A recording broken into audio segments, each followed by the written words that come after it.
What's going on, guys? We're having a great day today. Today we're going to continue our discussion in the book of Job. We're going to be in chapter 36, verse 27 through verse 33.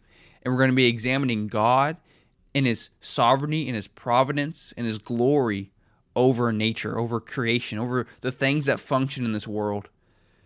You see, if we look at verse 26 for a moment, we're going to see how Elihu made a claim. And now in these next verses, he's going to explain that claim and provide evidence for his basis of that claim. So in Job chapter 36, verse 26, it says, "Behold, God is great, and we know him not.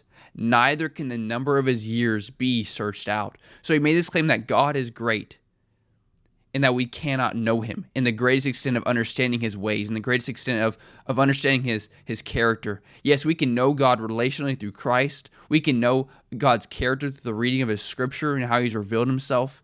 But the great mind, the great wisdom, the great power of God is unsearchable to us at large, for God is too great for us to comprehend.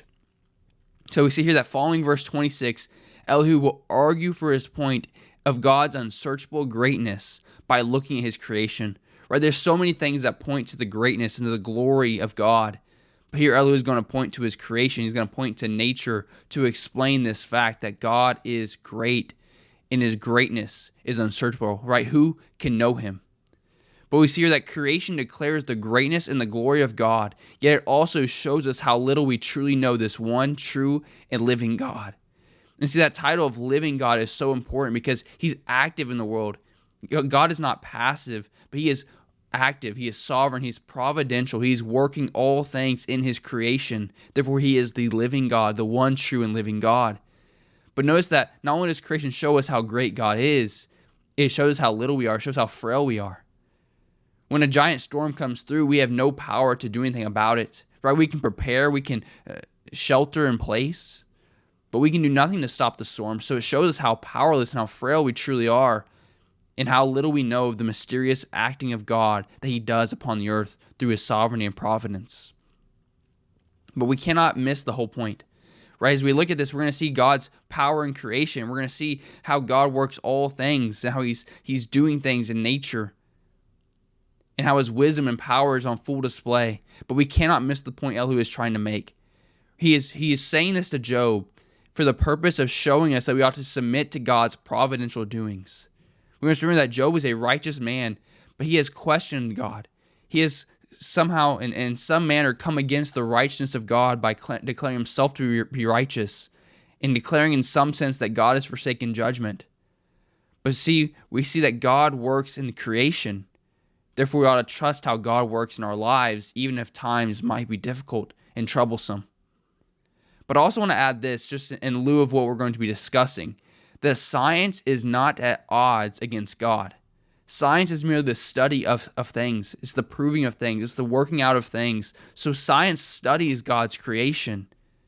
It is not opposed to God's creation. It is not anti-God, but is a study of his creation. Now, of course, we have scientists who a lot of them are actively against God. But science as itself in a subject, in a field of study, is not at odds against God, but it just studies his creation. But firstly, I think it'd be right for us to humble ourselves as we examine God in creation. See, the modern man always thinks that he is more clever than what he is. No matter the time he was born, man always thinks he's clever. And I say that to prepare us for the study of, we're going to be examining things like rain and lightning and clouds, as Elihu is going to expound on these things. And in just a general overview, they seem to be simple things. And, we have modern technology, we have meteorologists, we study these things, we understand the water cycle and how lightning forms. But if we come with that kind of arrogance and think that we know better than God who created the things, then we truly are fools. And I point that out because men in every generation, 1,000 years ago, they thought they were the cleverest men to ever live. And in some degree, they might have been, because naturally, people grow more and more intelligent as life goes on, because knowledge is not having to be relearned. It's just studied and then built upon. But we must understand that while we are just examining the things of creation, God is the one actually creating them. Thus, it's far more superior, far more grand to see how God creates it, knowing that God creates it, knowing that we are powerless to do so. And just to prep our minds for that truth, I like to ask a few questions. Right? When was the last time mankind formed a hurricane with his hands? When did he last cause great clouds to form over a sunny city? When did man last shoot a lightning bolt from his hands? And I ask these because it humbles us for a moment, knowing that we are powerless when it comes to the things of weather, when it comes to things of nature, that we are by God's grace, intelligent enough to study it, but God, by his power and wisdom, is one who has established it and created it. See, we take all this for granted. We, being a part of feeble mankind, have none of this power. We have the power to study it, but never the power to create it.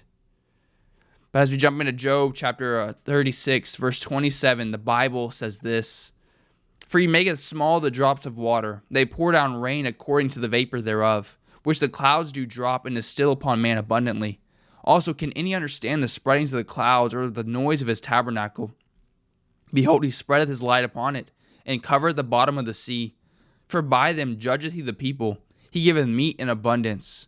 With clouds he covereth the light, and commandeth it not to shine by the cloud that cometh betwixt. The noise thereof he showeth concerning it, the cattle also concerning the vapor."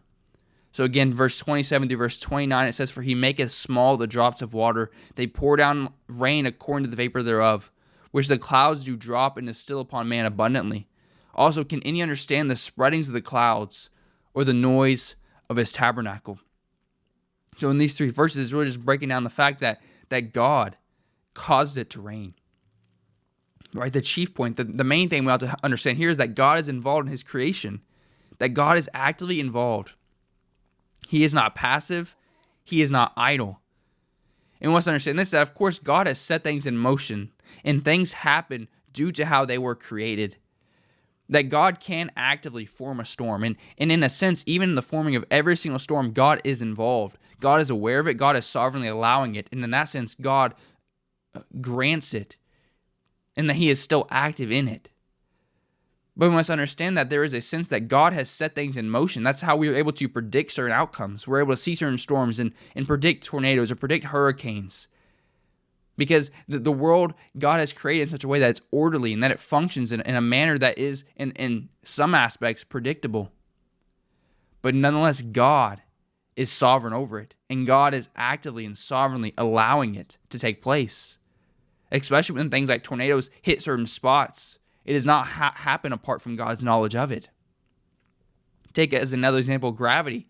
Right? Gravity is always existing here on earth. It does not go away. It does not vanish away. God has established it. And nonetheless, of course, God could take it away at any moment. So just because things are orderly and just because things happen in a manner that is predictable does not mean that God has not sovereignly granted it, sovereignly allowed it. And by his wisdom and by his power, he has set them in motion nonetheless. So we must understand that God is sovereign in that regard. And here we see in verse 27, it's talking about really the evaporation and the cycle of the water cycle, of how it rains and the rain comes down and feeds the people, waters the plants, gives the vegetation food, that the animals might have food and that the people might have food.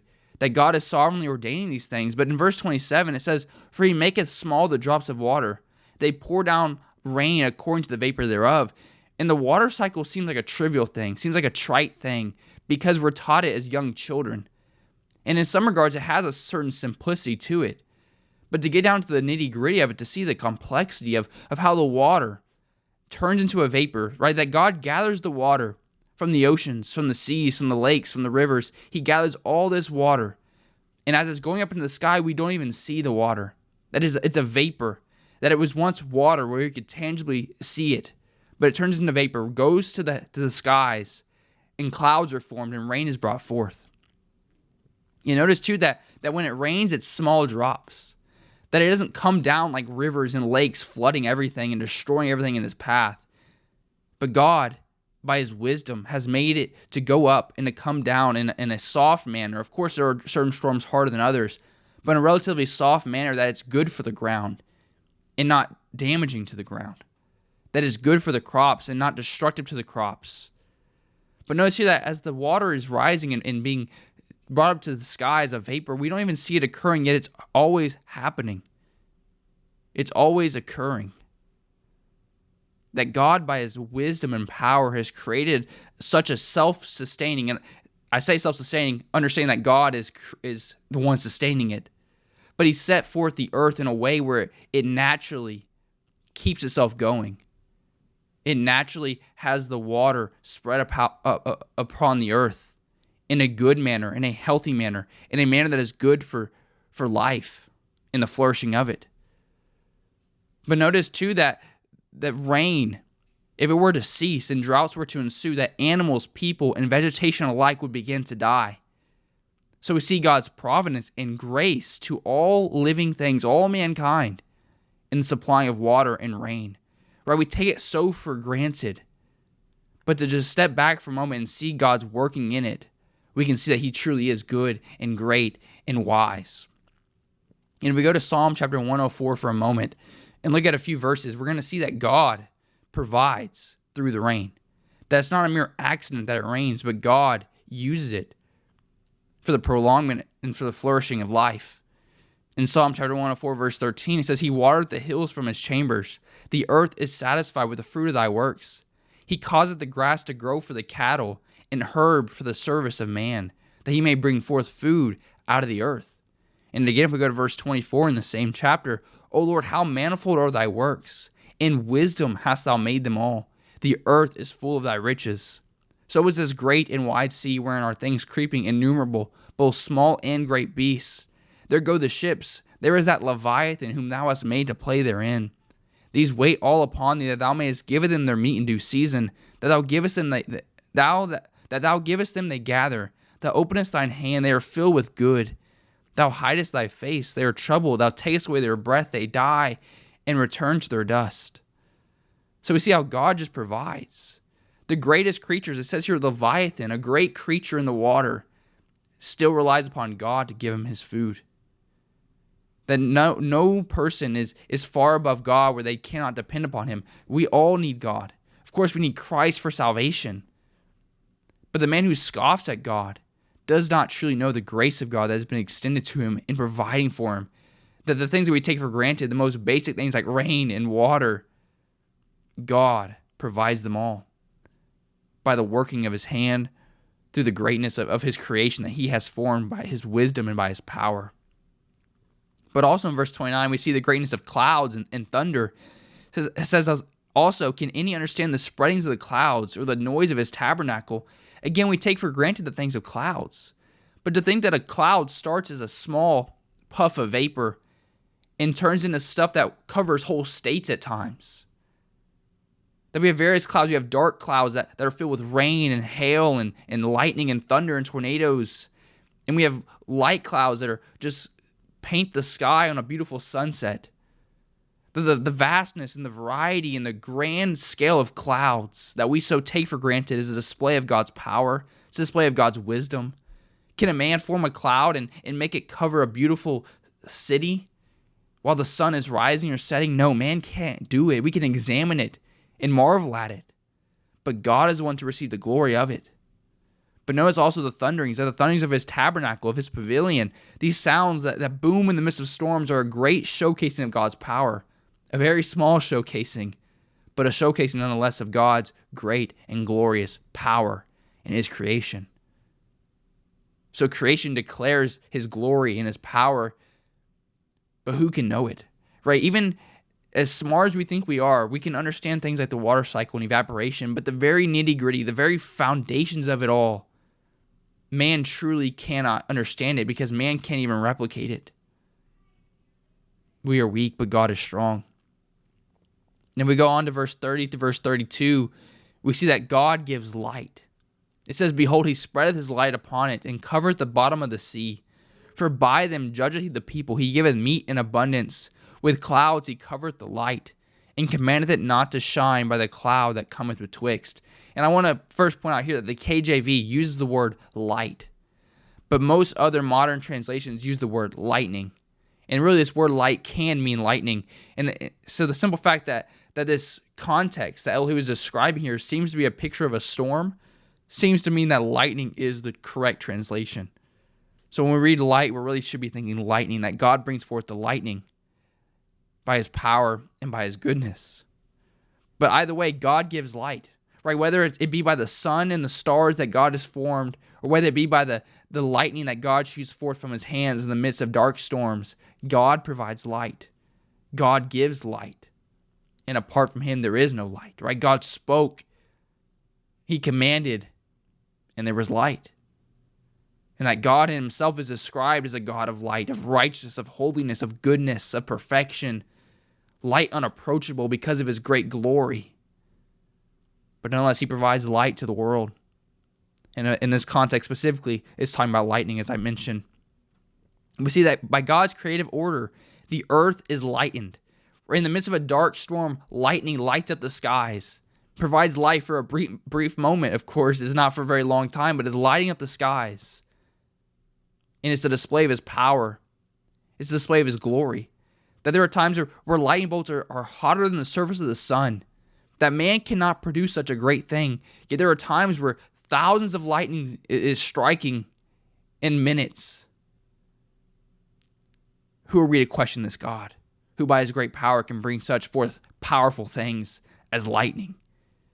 But notice here also in verse 30, it's saying that he spread his light upon it, right? In the midst of the dark storm, he spreadeth light. He makes light seen, yet he covered the bottom of the sea. So this is just showing that God is sovereign over everything. He's sovereign over the heavens. He's sovereign over the seas. That while it might be light on the surface, go down to the bottom of the ocean, bottom of the sea, and it's pure darkness. Nonetheless, God is sovereign over it, but it just shows that God has created a world that functions amazingly. And again, I think we don't see the grand scale of this because we see it as common sense. But again, we're just examining.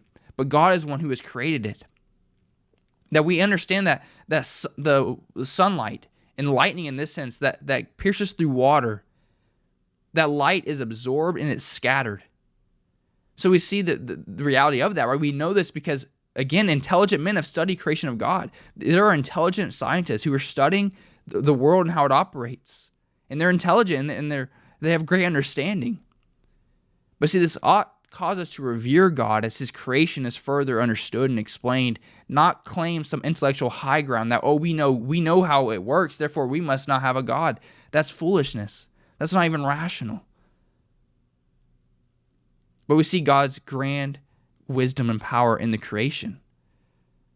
And it's weird to me, just of course we know it by practical experience that it's true, but it's weird to see that water, though it is transparent, somehow diminishes light as it absorbs it and scatters it the deeper you go.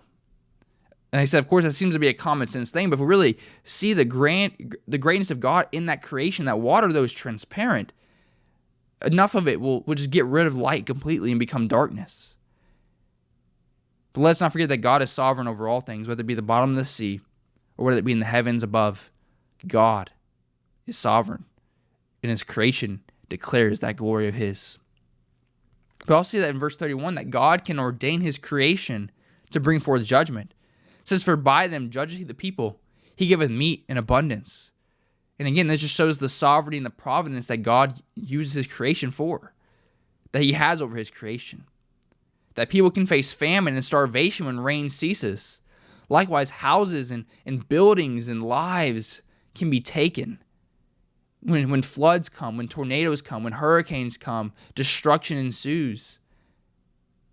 And God can use this to judge nations and people. Now, I want us to be careful with saying that just because someone's house is flooded does not mean God's judgment was upon them. That we live in a fallen world. We live in a world where these things are naturally occurring. Yes, God is sovereign. God is allowing it. God is providentially working through them. But just because someone suffers great loss due to a storm does not mean that God's judgment is upon them. But we can see here that God does sometimes use it as judgment upon them. That is a possibility. It cannot necessarily be ruled out. As we can see clearly in Job's life, that God's not judging Job. God was using this calamity to sanctify Job ultimately, to show Job his frailty in the greatness of God. And as we read the book of Job, to show us as well. But see, also on the contrary, it says that he can give man abundance, that man can abound in food when the rain comes. When it comes and gives his crops good water and good nutrients and good nourishment, and he's able to have good food and a good increase from his crops. And when we get to verse 32, I must take a pause here for a moment, for the KJV seems to go a little bit astray in what the verse is actually trying to say. Most modern translations do not translate it in the same way verse 32 is translated by the KJV. Or the KJV says, with clouds he covereth the light, and commandeth it not to shine by the cloud that cometh betwixt. So the idea here is that the sun is shining and that God blocks the sun by putting a cloud in front of it. And that is true. There's no doubt that is true. Right? God does ordain clouds to block the sun. But see, most translations, which seems to be the most accurate based off the context of this whole situation being a storm, say that God basically shoots lightning out of his hands. And we must understand that God is a spirit. He does not actually have hands. So that's metaphorical language. But it's saying that God controls the lightning. As he's casting about in the sky and striking the earth with it, God sovereignly ordains the lightning, where it would strike, how it would strike, when it would strike.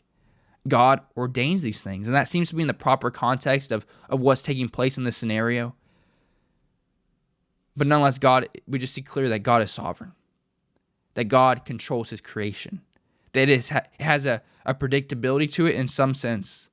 But that God at any moment can cause it, can take it away, and can step in the midst of it and change outcomes of certain things that he desires.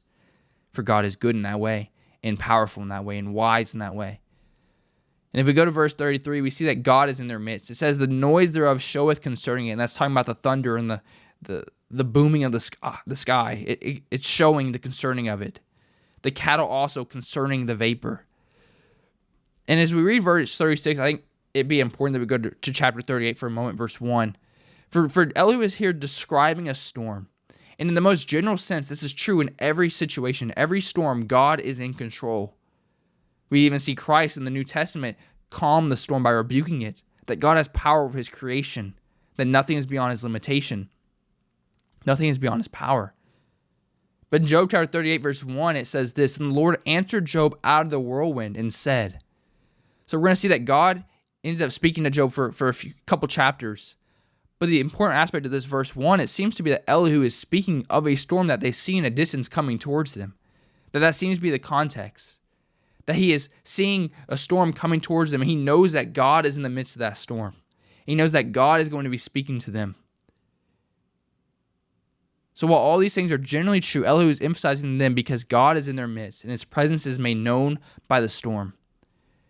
And likewise, I think it'd be wise for us to understand that as we examine God's existence, or God's creation, God's existence is made so obvious. And of course, it's not in this degree where we're going to see a storm and God's going to speak to us in the storm. That's not what's happening in the general sense. It's happening in a specific sense, absolutely. But it's just to see that God's existence is made evidence by his creation. That because there is a creation, there must be a creator. And just looking and examining that the wisdom and the order of how creation operates and functions and the necessity of every aspect of it ought to be so clear to us that God has created it, but also that God is in control of it and that God is using it according to his will. So I close with this. Let us not trivialize the greatness that is creation. It's so easy for us to trivialize. It happens every day. We see clouds every day. We see rain weekly, monthly, bi-weekly. But it'd be foolish to examine these things and say, oh, they're a common occurrence, therefore there's nothing great about them. No, there's a greatness in creation that even the most intelligent of man can't understand, and most importantly, cannot replicate. So let us not trivialize the greatness that is creation, but let us see the glory of it and look to the one who created it. And likewise, let us not think ourselves so intelligent by our examination that we turn a blind eye to the power and to the wisdom of God that is shown in his creation. See, the problem with man so often, he is an intelligent creature, right? We are made in the image of God. God has given us wisdom and understanding and the ability and the capacity to learn things and examine things.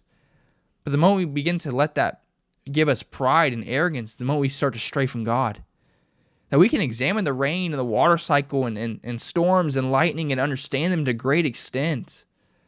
But if that causes us to boast in ourselves and deny the existence of a God, then we miss the point.